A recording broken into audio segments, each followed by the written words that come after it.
You're listening to the Heart and Hustle podcast. We are your hosts, Evie McLeod and Lindsay Roman. Welcome back to the show. Today's going to be a really fun conversation. Today we are diving into the time-tailed classic phrase. I don't know what that meant, but yes, the phrase. Under promise, over deliver. It's been, I feel like, a little bit of a controversial topic in the industry lately. We've had some conversations with some of our good friends, and we have some thoughts, and we want to have a little bit of a discussion about it. So, is it good? Is it bad? Is it something that entrepreneurs should be doing? Mostly service providers. Yeah. Is it something that's slimy? Is it outdated? Is it relevant? We're going to dive into it and more today.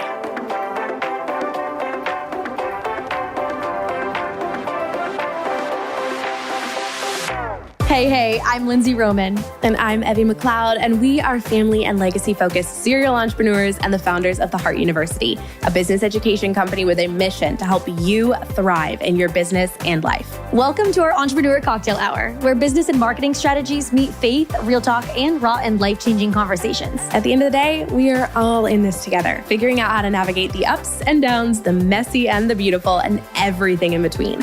This is a community where you can come as you are, get inspired, and walk away equipped to build a legacy-filled life. You're listening to the Heart and Hustle podcast.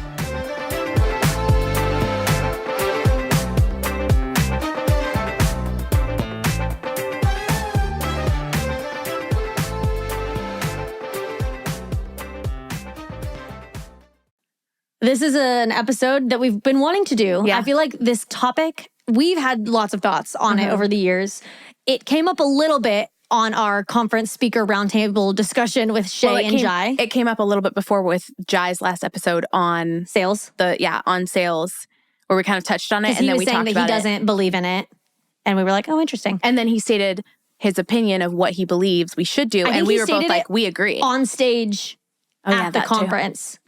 Yeah, because somebody came up to me at the conference, and they were like, "So I know that you don't believe in what Jai said," or so I can't remember exactly. And what it was like, no, we do.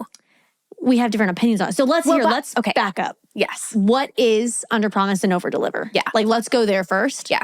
In 1987, history lesson. Let's have a history lesson today. Business author and speaker Tom Peters is apparently the culprit. Yeah. Of the originator. The originator of who started it. He brought the following concept to the expectation management definition, which is what that is, with his theory of under-promising and over-delivering. And the concept is simple. A good surprise is much better than a bad surprise. So in other words, that's not really even a definition. In other words, it's like, I think all of us kind of know what under-promise, over-deliver is. It's in your words, how would you say it? Exceeding expectations instead of disappointing expectations or not meeting them. So it's the desire to set some expectations that you know you're going to exceed intentionally with certain things, and then having those be surprise factors or, extra bonuses that people are wowed by. It's like going for the wow factor that they weren't anticipating. Yes. That's what it is. It's basically not sharing upfront everything that you're going to do or that you know you will deliver.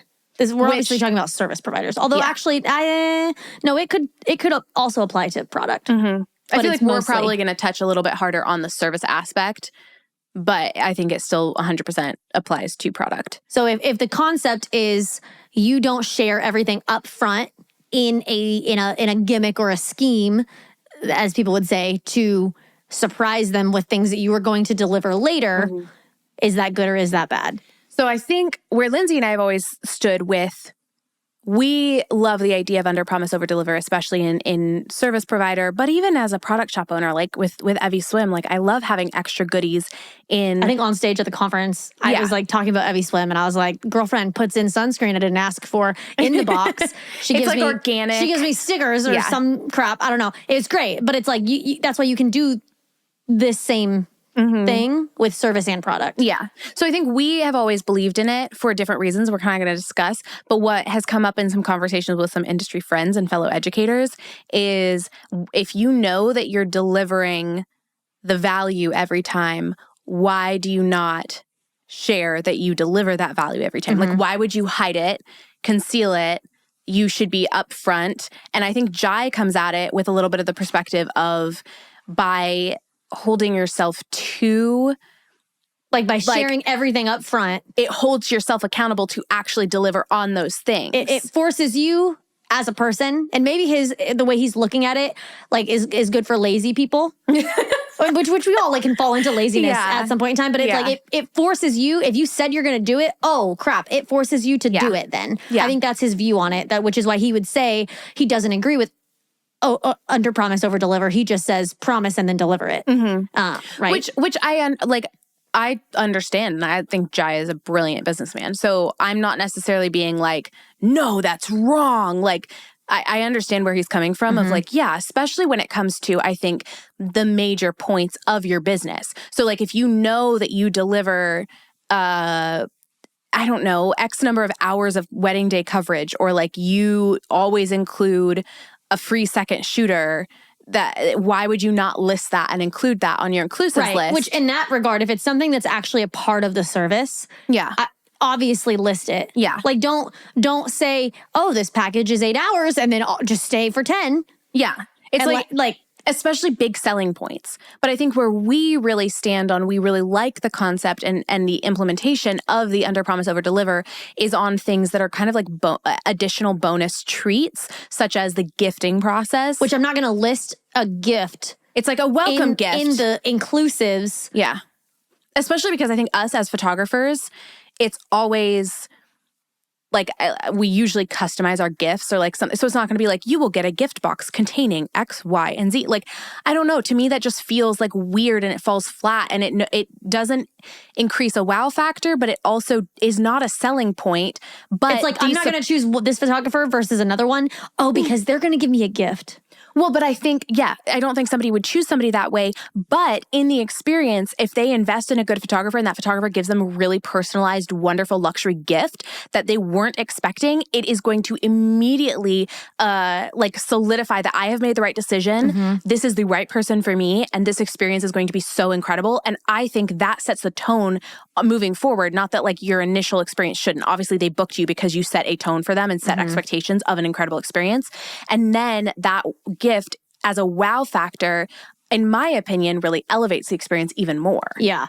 And no, I feel like as a coach too, this just popped into my mind, as a business coach, and like I coach like, dozens and dozens of students every year, I don't always give a gift to my coaching students, but if I have one that like just quit their full-time job and is now going full-time with their business and it was the hardest decision of their life, I usually send them like a little something.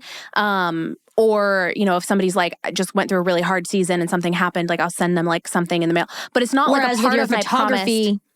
It is a part of your process, but it's still not something that you promise. Yes. In neither business model is that, or service that I provide, is that something that I promise or guarantee up front in my like marketing communication.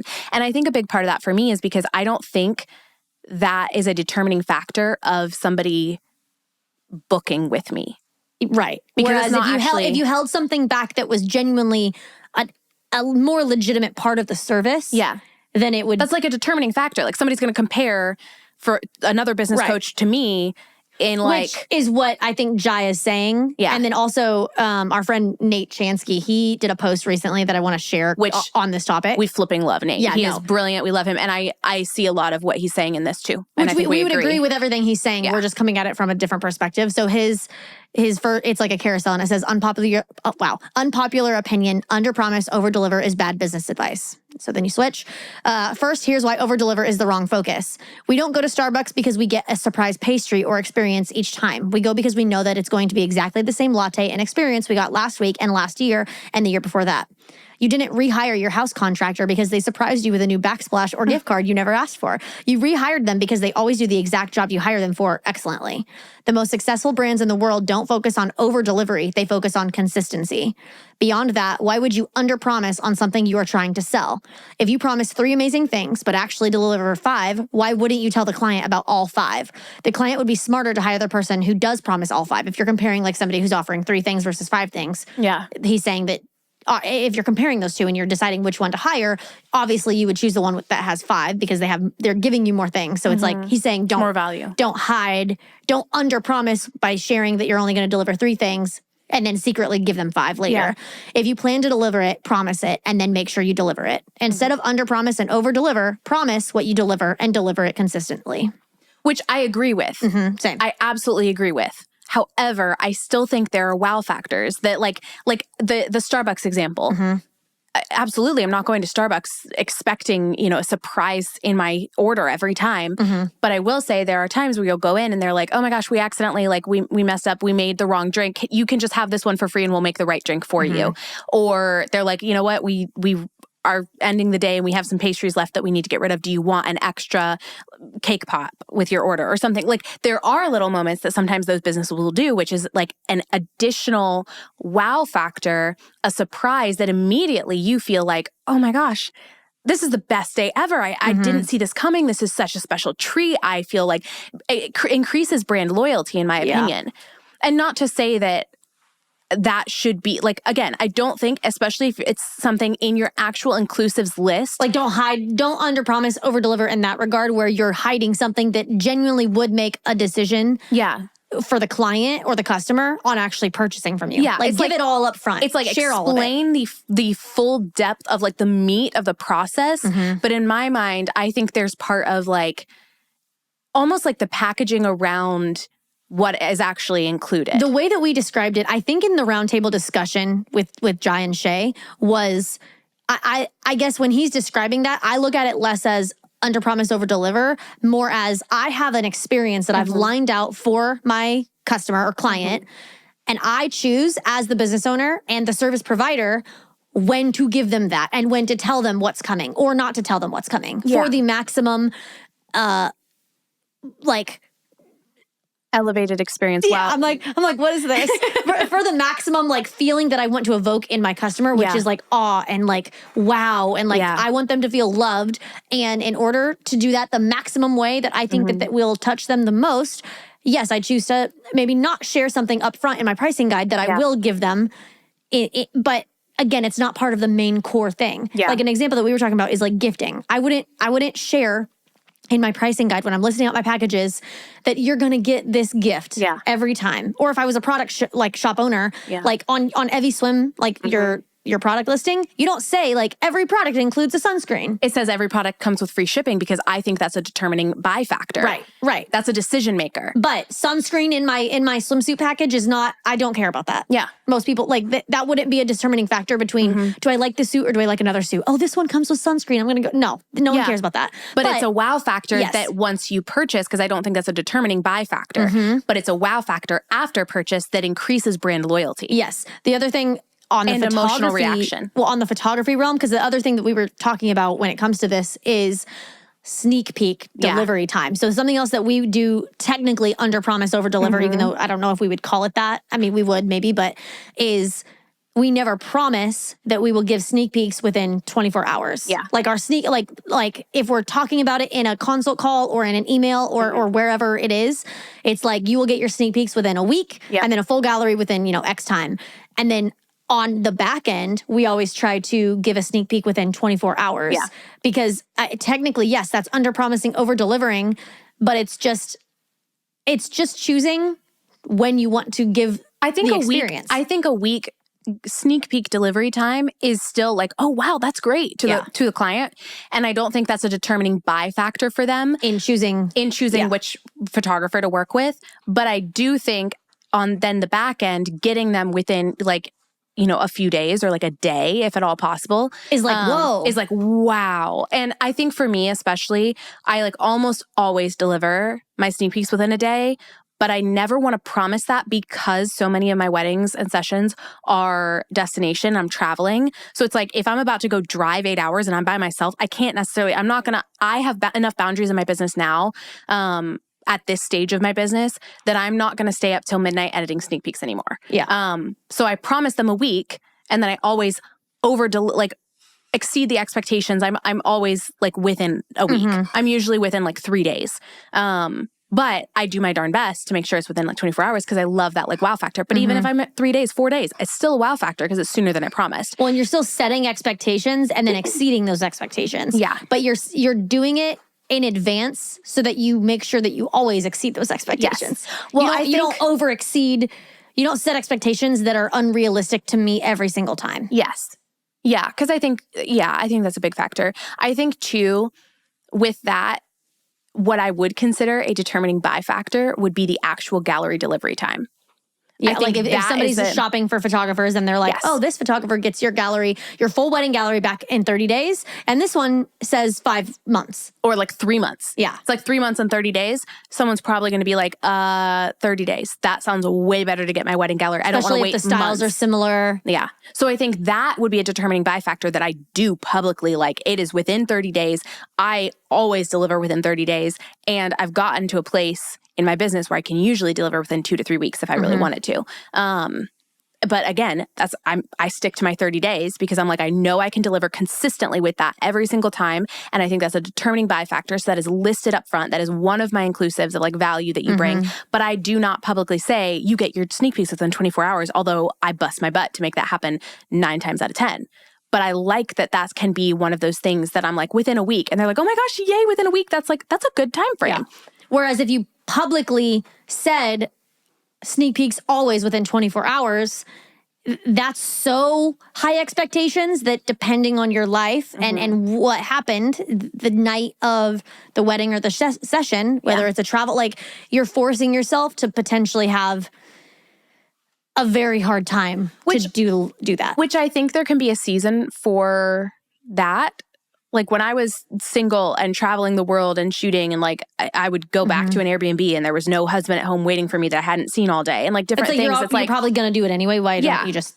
Yeah. I would still say that your sneak peeks are coming in a week and then just wow them every time. Or I know some people do 72 hours and they deliver within 24. Yeah. So I just like that like... But I would say that that's not different than what Jai or Nate is saying. Yeah. Because they're talking about like what seems like a core function of your offer. Yeah. And hiding it, which maybe that's truly what under promise, over deliver means. And the way we look at it is just setting up an experience and touch points of when you want someone to experience your experience. Yeah, I think it's also choosing, maybe it's me, I love surprises. I love surprises just in life in general. And so I like when there are hidden aspects to a service and an experience with someone. I as a customer, I like that. I don't like everything mapped out for me. Obviously, the meat of what I'm purchasing and the investment that I'm making, yes, I absolutely want to know. But if somebody does go above and beyond, I'm like, I am your fan for life. I will work with you for life. Like it creates this like, I don't know. It makes the experience so much better for me as a consumer. And I've had experiences with people where I know that they give something to their clients. I was about to bring that up because I was like, well, what happens when there's something that's not necessarily part of, like maybe this person, or like maybe you're a business owner and you are not offering, like you're like, okay, I'm listening to Evie and Lindsay and I'm going to not include like a fancy pricing or like a fancy gift that I give every client, and I'm not going to put that in my like my pricing guide. It's just a surprise. But then you don't do it for everyone. So share your example. Well, I just had an experience. I invested with a service provider for something once, and I knew that person. How did you know? Sorry, finish your sentence. From social media marketing and reshares of like. Okay, share your experience. Different things. Share what it. I knew in their process they had a gifting at the beginning of booking, and then that they had something else in like at the end. Not at the end, but. Throughout the process, there was another touch point. And you only knew that how? Was it in their pricing guide? No. So it was like their past clients had shared the surprise because it was so awesome. It was a big part of, they reshared anytime a client shared like the gift that they'd gotten. Got it. So it was like, it wasn't included in like the list of inclusives. But they didn't hide it. But it was like definitely a big part of their marketing strategy. So it was like very obvious. And I got neither. I missed 2 things in the experience. They were not delivered to me as a client and a customer. Did you get a discount? No. And so that's part of the discussion. To me, that was, and I had a great experience with the service provider, and the person was awesome. And, overall, like, it wasn't like there were like major, like it was a terrible experience. It was just, I noticed that there were a couple of touch points that I knew that they had in their experience because it was very obvious in their marketing and like a consistent part of their marketing, that I was I felt my expectations were not met. And that left a taste in my mouth. Even though the rest of the experience was actually kind of good, it left a taste in my mouth that I was kind of like, oh. You're like, well, what's wrong with me? Why didn't I get those? It wasn't like, what's wrong with me? It was just more like, wow, you really didn't pull through on that. Like, is there any other corners that you're cutting? I don't know. It kind of like made me lose trust in the person. Even though. Would that be, like to Nate's point, he's like, he's talking about something. Consistency. Yeah, which that would be I think that's inconsistency. I think that's one of those points that's like, if you cannot be consistent with it, then don't be marketing it. Don't be using promise it either in like your actual like listing of your offer, but also don't market it at all. Yeah. If it's not something that's consistent. I think personally. Well, because that sounds like it would be something that is supposed to be a surprise so that it does give you wiggle room, like what we're talking about of like the sneak peek thing. Yeah. It's like, I'm not going to promise that my sneak peeks are 24 hours, but if I like consistently get them out, like I'm shooting a wedding, and then the next day I have photos to show, and then I shoot a wedding and it takes a little bit longer, so it's like I don't have photos to show until 3 days later. Will that bride or groom or like that couple be like, oh, I know if you she's do it in the every past. single time that you're posting photos or like sharing them on your stories or whatever, like the day after every single time, then yeah, I think a client might be like, wait, it's been 3 days and I have gotten nothing. Even if they promised in like a consult call 72 hours, but your social shows that it's always like immediate. Yeah, I don't know. That's kind of, I feel like that gets like a little like, I don't, if you verbally, because if you verbally are like, here, you get these within 3 days, and like, at least to me, if somebody was like, they're not, like, you're not on social, like, I don't see, it's a weekend. And I know that you take weekends off of social media, and I know that you promised me 72 hours. I don't know if I would be tripping. However, if that's like a once, like I've seen it consistently from you that like even on the weekends, you're like showing up, posting those sneak peeks within 24 hours, whatever. And then it takes like a week. I would be like, what the frick? Even if they promised a week. Probably. It's like be consistent, which I think goes to where we completely agree with like Nate and Jai of like, if there is a big part of your experience, of your delivery process, of your service provision, of your product, like delivery, whatever it is, the core meat of like, I don't know, I'm picturing like a cake, like the actual cake and flavor and color of the icing need to be listed and described. Like the actual product needs to be listed, communicated, and consistent every single time.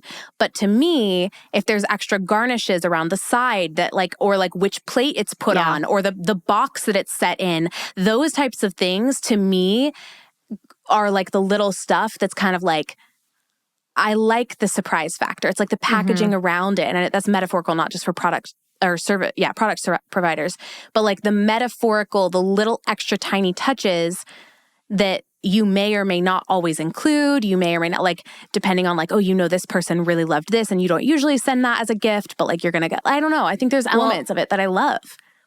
But is the principle of under-promising, over-delivering, basically is the principle of not sharing even those little tiny surprises. The point of not sharing those is to make it a surprise, is to choose when your client gets them. But in the case of like you experiencing something that you knew had happened with other clients, maybe that person did that because like she didn't include it in her, her pricing or whatever to give her the freedom to do it or not to do it. But then it backfired because she shared it. Yeah, right? I think that's where, which I was going to say. I think as an educator, a lot of my process to my clients is put out there. So like, what do you mean? I'm publicly saying right now that I usually deliver within like 24 hours. I often deliver. Yeah. I often deliver. And yeah. So I think we're outing ourselves on everything right now. But that's over the years I've actually noticed that, because I've had people who listen to my podcast who have followed me for years as like an educator, who are course students of ours, who hire me as a photographer or, just different things. And it's like, oh, some of my hidden touch factors, and I like do my like best to extra deliver on those. But it's hard sometimes because I'm like, I know about this just simply because you're one of my like photo students, or like my coaching students or whatever. So it's like there's definitely an element that I'm like, oh gosh. So I think in that sense, it's like, at least in my business, I'm like there's times when like I can't completely hide it. But from a client's perspective on my social media, I intentionally do not say that like, or showcase that sneak peeks are going out within 24 hours. I do not say that wedding galleries are being, I never showcase that wedding galleries are being delivered before 30 days. I don't show. If you shared like a gallery going out, like, hey, just delivered this, nobody on social media is going to know when that wedding was. Right. Like, they're not counting like, oh, that was her wedding from exactly 2 weeks ago and that's going out like, right. You know. Well, yeah. But I'm saying like, I would never be like, gallery getting delivered early. Like I would, no, because I would say delivering so-and-so's gallery today with like a photo. Yeah. But you don't have to say, I'm delivering it early. The client knows that, and that's the only thing that matters in that. Because otherwise you're marketing something that you can't always promise every time. Yeah. I think that just comes down to it is like, when it comes to marketing to your clients, the things that are the core, like the actual meat, bones, body of what you're delivering needs to be stated, needs to be consistently delivered every time. But I think the little garnishes, the little embellishments, the things that you may or may not deliver, usually, like, most of the time you're probably going to deliver them every time or like work really hard to, like the gifting process. I just think it's an extra little surprise and an extra little treat. And I like that element, especially as somebody who really loves surprises. I'm like, I like it when something is unknown to me and then I'm like, I don't know. I'm like, oh my goodness. Like, I don't know. That's fun to me. I really like that as a customer and as a client. And so I want my clients to have that experience as well. But things that are important are listed. Gifts love's language? No. I am. I know. And so I delight in surprises. I've told him, he knows this. I want at some point in life, of my entire life, in some point in life, I want him to surprise me with a trip. I knew it. Where he literally, I wake up one day. He's like, pack your bags, we're going to the airport. No, not even that. I'm asking for a lot. And that's why it's once in a lifetime. You want your bags packed in the car? Yes. I want him to wake me up on a random day that I have not a single clue. It could be tomorrow. Like, not a single clue. There's things on the calendar even, like, to really throw me off. I want to wake up and he goes, get in the car. We're going to... No, I'm kidding. I almost did a Mean Girls quote there. But he's like, get in the car. Your bags are packed, because if I'm packing my own bags, I have to know what temperature of That's true. So he's like, your bags are packed. Get in the car. That's true. Here's a blindfold. And so we go through the airport and somehow I don't even know the plane that I'm getting on. I don't know how he's going to do but this. Somehow you're going to get high expectations. But when you get on the plane, they're like, welcome to your flight to Detroit. Like, they say. Well, okay, I don't know when in the process of the travel day. He puts on like noise canceling headphones, then like blasts it in your ear the entire flight. I don't know. I just want to be delighted at one point. Not that I'm never delighted. That's so fun. I just have high expectations. This is a side tangent. My parents once did that to me. What? You've had this experience? Yes. My dream experience? Except my parents did that to me. They were like, pack your bags. And you had to pack your own bag. Well, they packed it. They didn't tell me anything about weather. They were just like, pack for any opportunities. I'd hate that though. It was fun because I was guessing the whole time. And then that we packed the bags, we threw it in the car, we got in the car, we drove to the airport. And at the airport, I wasn't going on a trip. They'd flown my best friend in, but they surprised me. Oh, that's cute. It was so fun for my birthday. It was so fun. I don't know how I would feel about that, because I'd be so excited to go somewhere and then I wasn't. Oh, it was the best because I hadn't seen her and she was from like out of state and she was like, that's why they were like, pack your bags, college because it roomie. didn't even matter. Well, because if they'd been like, let's hop in the car, let's go to the airport, I would have been like, who's coming in? You know what I mean? They had to be like, pack your bags. It was really fun. I loved it. See, no, I want to be delighted. Are you saying I wasn't delighted? No, you were. I'm sure you were delighted. I just like. No, I know. I want it to like be like somewhere like the best place on it. Like I want it to be like Santorini. Yeah. Or like Lake Como. Yeah. It can be somewhere else. But Andrew, if you're listening, can Andrew fly me out and I will do a surprise photo shoot of you guys? Yeah. Okay. Because you're like, I want to go Andrew. You're like Santorini. I'm like, this could be when we're like 45. I don't know when. Oh, that's okay. We're going to be besties for life, so it's all good. Well, anyway, that was a side tangent. What are we talking about? I feel like we kind of, I honestly feel like we've covered the general gist of like, I think the consistency with actually delivering on especially the selling points of your offer need to be stated and need to be consistent. But I personally still love the like embellishments that can be the surprise and wow factors throughout that really enhance the experience and like enliven it at different touch points. I feel like it would, in my opinion, I think it would be bland if absolutely every touch point with your client was stated so obviously that nothing was a surprise and nothing was unknown and nothing was like exceeded. I just think that would end up feeling a little bland. Yeah. So I think the other people would maybe, the counterpoint is to argue for consistency. But I think you can be consistent in your surprises. Yes. I agree with that. But by hiding things, the purpose of that is to give you wiggle room. No, not always. But sometimes. But not always. Like I deliver a welcome gift every time. You would inconsistently deliver it. Like I'm thinking of like the timing. Let's say sneak peeks. Yeah. If your consistent factor is I always deliver sneak peeks within a week. Mm-hmm. Maybe for you, your consistent hidden factor is that it's always 24 hours. But because on the client end, you say a week, it gives you wiggle room to be a little inconsistent. Yeah, but I feel like that's a timing one specifically. Think about like a welcome gift. I never guarantee a timeline, but I always give a welcome gift. You know what I mean? It's not like I'm not promising them. It doesn't give me wiggle room of like when they get it. Yeah. Because I'm not delivering a timeline. Delights. Yeah. There's a time delight or there's a... which I feel like are... whether you give it or not. Yeah. So that's why I'm saying like not everyone I think is to give us wiggle room. It's just because I want it to be a surprise. Well, I think gifting is one of the only things though that wouldn't necessarily be a part of the service and therefore a part of the defining factor of if someone's going to hire you or not. Yeah. That you can keep as a surprise. Yeah. We just like to... even the point is we like to surprise our clients and delight them and choose when to give things that we will give them. Well, but even as you say that, I'm like with my coaching students, I never promised like a gift in their experience. Like that's not a part of my experience in any way. Well, you don't have to give a gift to a client. Right. But I sometimes do. It just depends on the situation. Depends on if I like feel like I should. Depends on if I feel like I want to. Well, but you just said for photography, you always give a gift. Mm-hmm.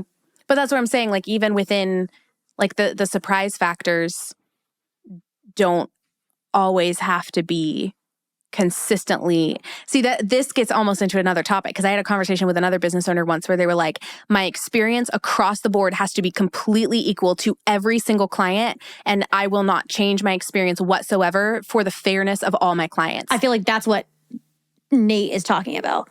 But because he's comparing it to Starbucks of like, you want consistency every time. Yeah, I guess. I mean, I don't know. Maybe I just have a different opinion of it because I'm like every client's needs are different, every client's desires are different. Like the meat of it, again, like with my coaching students, the meat of it needs to be consistent every single time. We're talking about like the luxuries that go above and beyond that are not promised. Yeah, that we can choose whether or not to delight them. But then it gets into like if you show that delight in the marketing, yes, that's where you have to like, in my opinion, like I don't share. What if I know we need to end this, but like returning client. Say you had a client, you delighted them with a surprise that you don't always offer somebody, and then they come again. See, I think it just depends. Again, I think it depends on what the delight is, what the offer is. Because if it's like a welcome gift that you give to almost every client and then they return, you should be delivering a welcome gift again. But to me as a coach, I'm thinking like if my coaching student left their full-time job to go full-time and I sent them a little something as like, I am so proud of you. It has been so amazing to watch your growth. I'm cheering you on. And they hired you again. And then they hired me again. It doesn't feel like it's like a consistent, like at a certain touch point that I need to be consistent with. Does that make sense? Yeah, no, that makes sense. Well, because in that example, you're using the gift as like, this is something that you went through. And so I'm blessing you as a friend, as a coach, whatever. Yeah. Whereas it's almost separate from your service. Yeah. And the service that you're providing. Yeah. And I guess I wouldn't say that that's necessarily something that like I plan to do. So I'm under-promising and over-delivering. I just use it as an opportunity to over-deliver past what they invested in me because the opportunity arose. Does that make sense? Yes. I think, yes. I feel like that's a different category than like, oh, I give a gift to every single client, but I don't share that it's in my pricing guide. Yeah. But I feel like that would be weird to share that you have a gift in your pricing guide. I feel like some people would probably do it, like a welcome gift. I don't think I've ever seen a single service provider list that as an inclusive in their package. Yeah. But they do it. I just like the surprise factor. I know. We just like surprises, and that's where we stand on the issue. We love the wow factor and we love surprises. But we agree with like give a consistent service every single time. And if you are going to market your surprise secrets, then you best be delivering it every single time. Yes. And if it is a determining buy factor, share it. List it the frick out. Mm-hmm. But I think, sometimes the embellishments aren't the determining buy factors by any means. It's just extra little surprises. So. We just like to delight our customers. Okay, great. The end. Thank you for listening. We want to hear your feedback, so feel free to slide in. Where are you on camp over promise, under deliver? Versus promise and consistently deliver. We want to hear, because I think we agree with like promise and consistently deliver. Oh, of course. We just also love to delight. We also love to delight. A little extra something in there. But you can't surprise people by promising them. That's the point. Yeah. You can't put it It's out no there. longer a surprise if you list it out. Right. Anyways, okay. Send us a DM. Let us know what you think. Feel free to share this episode if you thought it was insightful or helpful. And in the meantime, we are cheering you on and we will see you on the next episode.